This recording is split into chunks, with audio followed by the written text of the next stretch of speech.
Madam, you have 3 minutes. Sir, thank you very much.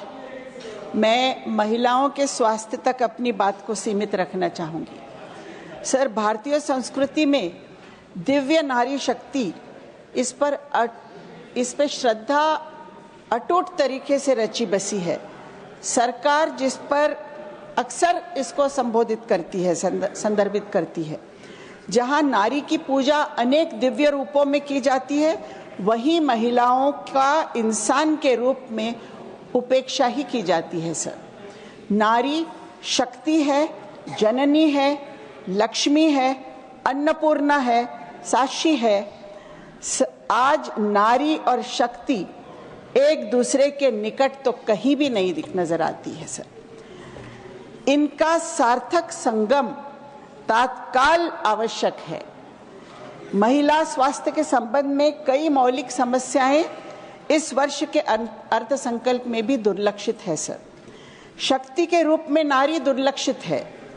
Violence against health care professionals, specially women, remain alarmingly high and compromise health services. Sir, जननी के रूप में नारी की सुरक्षा की सशक्तिकरण का सरकार दावा करती तो है, पर MMR जरूर बढ़ा है, इससे इनकार नहीं किया जा सकता है, कम हुआ है, परंतु कुछ राज्यों में ये संख्या काफी चिंताजनक है। जैसे सर, मध्य प्रदेश में 173, असम में 195, तो अगर हम अलग अलग राज्यों के आंकड़े देखेंगे तो चिंताजनक है। सर, माता के स्वास्थ्य की परिस्थिति में सुधार नहीं हुआ। Emergency medical transport in rural and tribal areas is a serious issue. Mental health post-childbirth, particularly postpartum depression, remains largely unaddressed, exacerbated by limited policy focus. Sir, the National Mental Health Program, there are cuts in the budget. अर्थ संकल्प ने लक्ष्मी को जो दुर्लक्षित किया है, तब सभी दुर्लक्षित हो रहा है। Insufficient budgetary allocations continue to be the trend, sir.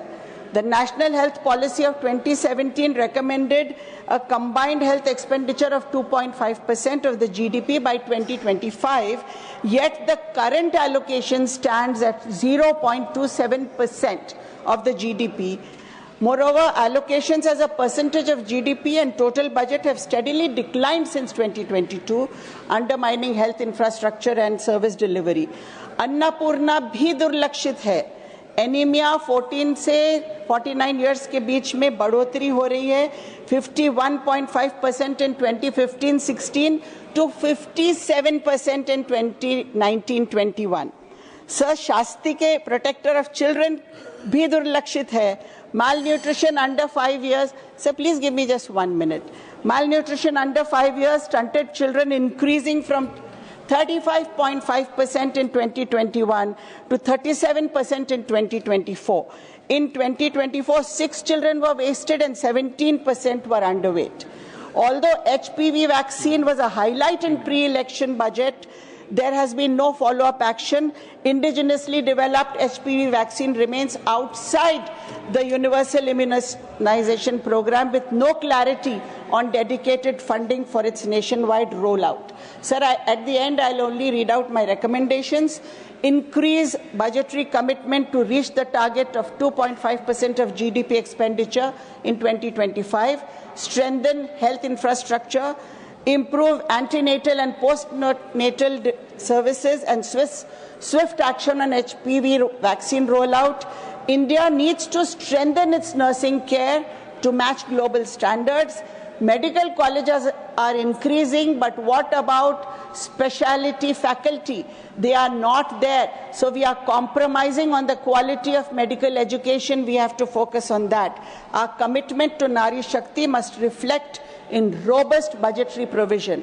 Communities and countries and ultimately the world are only as strong as the health of their women. Thank you, sir. The next speaker, Srimati Sudha Murthy. Madam,